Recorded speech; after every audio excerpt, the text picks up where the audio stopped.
Hello കൂട്ടുകാരെ, ഞാനിന്ന് പുതിയൊരു കഥയുമായി വന്നിരിക്കുകയാണ്. എല്ലാവരും വളരെ റിലാക്സ് ചെയ്ത് ഹെഡ്സെറ്റ് വെച്ച് കേൾക്കുക. പിന്നെ ഈ കഥ ഇഷ്ടപ്പെട്ടാൽ നിങ്ങൾ തീർച്ചയായും സബ്സ്ക്രൈബ് ചെയ്യുക. പിന്നെ നിങ്ങളുടെ കൂട്ടുകാരിലേക്ക് എത്തിക്കുക. കഥകൾ ഇഷ്ടപ്പെടുന്നവർക്ക് നിങ്ങൾ ഷെയർ ചെയ്യുക, ലൈക്ക് ചെയ്യുക. ഓക്കെ, അപ്പോൾ കഥയിലേക്ക് കടക്കാം. കേരളത്തിലെ ഒരു ചെറിയ ഗ്രാമമാണ് കുളത്തൂർ. ഗ്രാമത്തിൻ്റെ അതിർത്തിയിൽ വലിയൊരു തോടിനോട് ചേർന്ന് പഴയ ഒരു തകർന്ന വീടുണ്ട്. ആ വീടിനെ ഗ്രാമവാസികൾ മുങ്ങൽ വീട് എന്നാണ് വിളിച്ചിരുന്നത്. കാരണം അവിടെ നിന്ന് തോട്ടിലേക്ക് ഇറങ്ങുന്ന പടികൾക്ക് അടുത്ത് 13 വർഷം മുൻപ് ഒരു പെൺകുട്ടി മുങ്ങി മരിച്ചിരുന്നു. അവളുടെ പേര് മീര. മീരയ്ക്കന്ന് 18 വയസ്സ് മാത്രമായിരുന്നു പ്രായം. വളരെ മിടുക്കിയും സുന്ദരിയുമായിരുന്നു.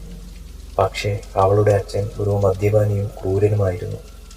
ഒരു രാത്രി അച്ഛൻ അമ്മയെ ക്രൂരമായി തല്ലിച്ചതയ്ക്കുന്നതറിഞ്ഞപ്പോൾ അച്ഛൻ അവളുടെ നേരെ തിരിഞ്ഞു അതിക്രൂരമായി മർദ്ദിച്ചു.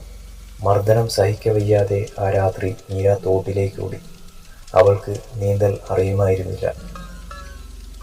തോടിൻ്റെ ആഴമുള്ള ഭാഗത്ത് അവൾ മുങ്ങിപ്പോയി. മൃതദേഹം 3 ദിവസം കഴിഞ്ഞാണ് കണ്ടെത്തിയത്. കണ്ണുകൾ രണ്ടും മീനുകൾ കൊത്തിവലിച്ച് തുറന്ന നിലയിലായിരുന്നു. അതിനുശേഷം ആരും ആ വീട്ടിൽ താമസിച്ചിരുന്നില്ല. 2024 ഒരു മഴക്കാല രാത്രിയിൽ കൊല്ലം ജില്ലയിൽ നിന്ന് പുതുതായി ട്രാൻസ്ഫർ ആയി വന്ന അഭിനവ് എന്ന യുവ എഞ്ചിനീയർ ആ വീട് വാടകയ്ക്കെടുത്തു.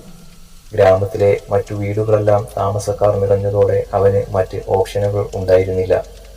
പ്രേതമൊന്നുമില്ല, അതൊക്കെ പഴയ കഥകളാണ് എന്ന് ഉടമയുടെ മകൻ പറഞ്ഞപ്പോൾ അഭിനവ് ചിരിച്ചു. അവൻ ശാസ്ത്രവിശ്വാസിയായിരുന്നു. പ്രേതബാധ, ഭൂതം തുടങ്ങിയവയെല്ലാം അവന് കഥകൾ മാത്രമായിരുന്നു. ആദ്യത്തെ 2 ദിവസം ഒന്നും സംഭവിച്ചില്ല. 3-ാം ദിവസം രാത്രി മഴ ശക്തമായി പെയ്തുകൊണ്ടിരിക്കുന്നു.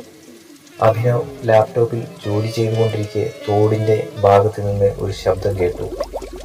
ആദ്യം അവൻ അത് മഴയുടെ ശബ്ദമായി കരുതി.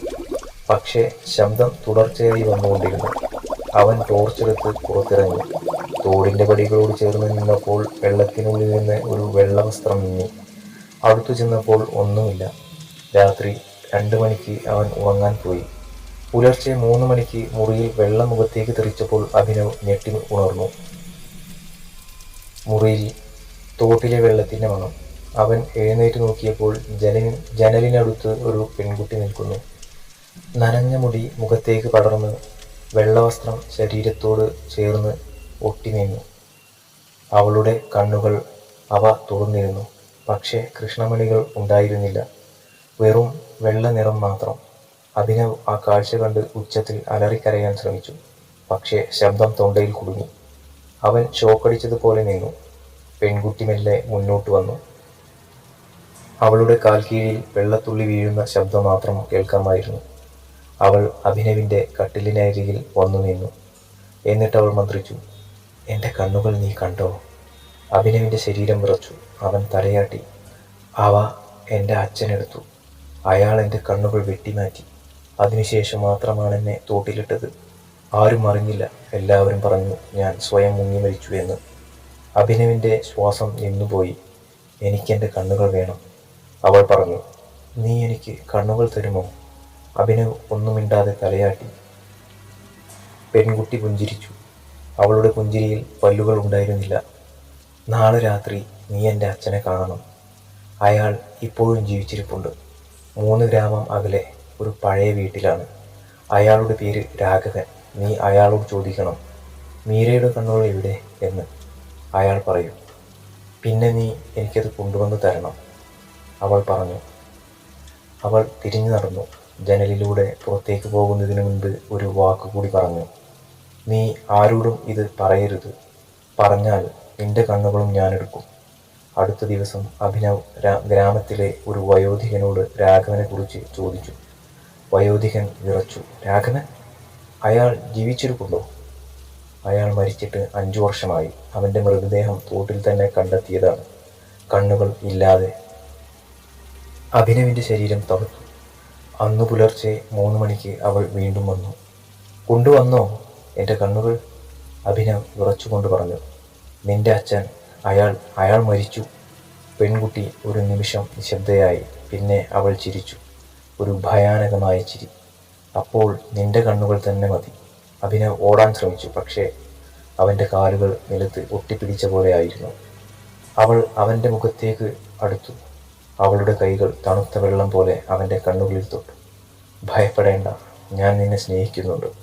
നിനക്ക് എന്നോടൊപ്പം തോട്ടിലിരുന്ന് എന്നെ നോക്കാമല്ലോ, എന്നും എന്നും. 2 ദിവസം കഴിഞ്ഞ് അഭിനവിൻ്റെ മൃതദേഹം തോട്ടിൽ നിന്ന് കണ്ടെത്തി. കണ്ണുകൾ തുറന്ന നിലയിലായിരുന്നു കണ്ണുകൾ തുറന്ന നിലയിലായിരുന്നു പക്ഷേ അവയിൽ കൃഷ്ണമണികൾ ഉണ്ടായിരുന്നില്ല.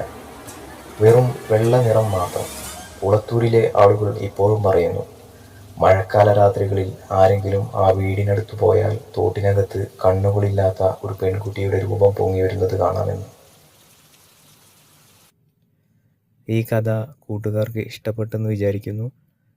പിന്നെ ഈ കഥയിലെ പോരായ്മകളും കാര്യങ്ങളും എൻ്റെ വോയിസിന് സംബന്ധമായിട്ടോ അല്ലെങ്കിൽ അവതരണ ശൈലിയെക്കുറിച്ച് എന്തെങ്കിലും പറയാനുണ്ടെന്നുണ്ടെങ്കിൽ നിങ്ങൾ ദയവ് ചെയ്ത് കമൻറ്റ് ചെയ്യുക. ഞാൻ അത് കൂടുതൽ മികവോടെ അടുത്ത കഥയുമായി എത്തുന്നതായിരിക്കും. അതുവരേക്കും നമസ്കാരം. Thanks all. Good night.